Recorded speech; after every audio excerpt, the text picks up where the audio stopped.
Habag ang ibig ko, hindi hain. Mabiyayang araw ng Biyernes kapanalig, kapistahan ngayon ni San Bruno ng Senye. Ito po si Sister Rose Agtarap ng Daughters of St. Paul para sa mabuting balita. Tayo nang magnilay sa Ebanghelyo ngayon.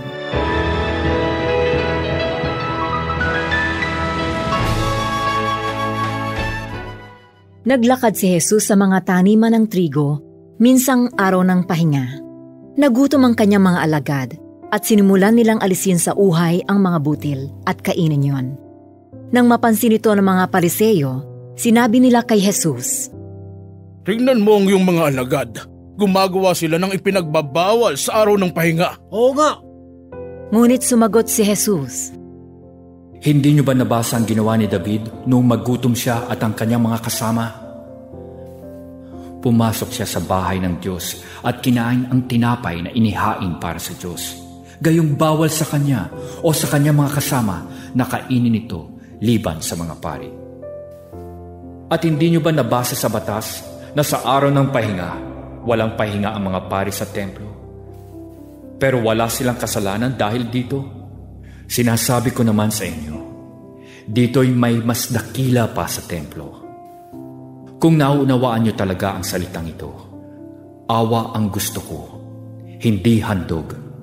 Hindi niyo sana hinatulan ang walang sala. At isa pa, ang anak ng tao ang Panginoon ng araw ng pahinga."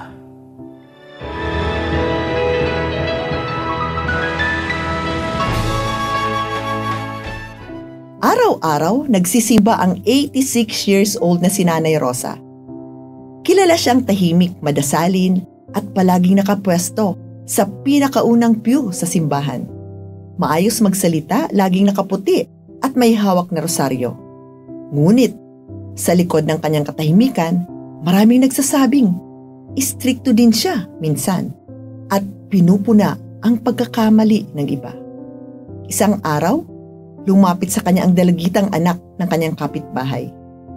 Pinalayas ng mga magulang si Mira, 17 years old, dahil nabuntis ng kasintahang hindi na nagpakita. Walang mapuntahan, gutom at umiiyak, kumatok siya sa pintuan ni Nanay Rosa. "Nanay, pwede po ba akong makitulog kahit isang gabi lang?"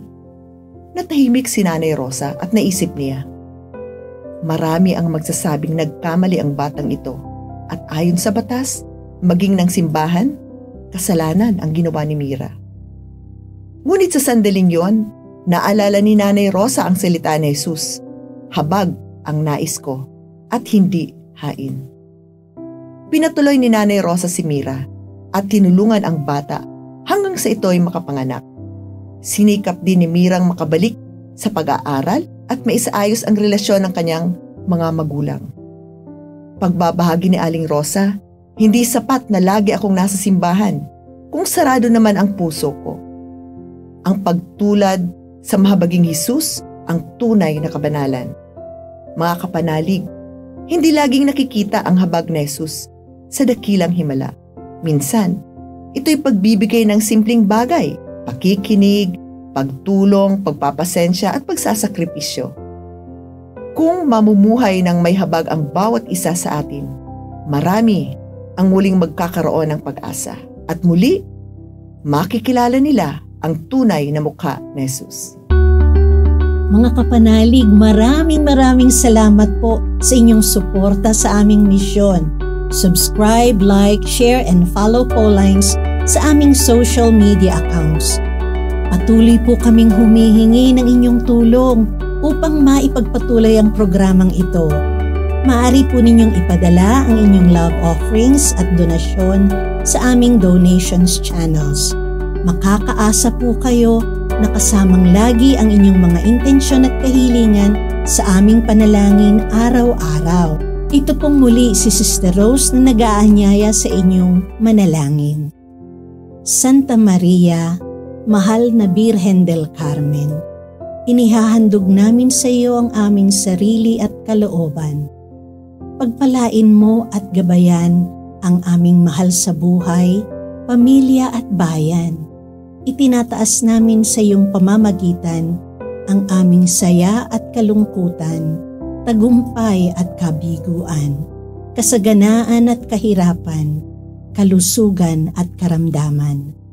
Maialay nawa ito sa iyong anak na si Jesus upang magkamit para sa amin ng mga pagpapala. Amen.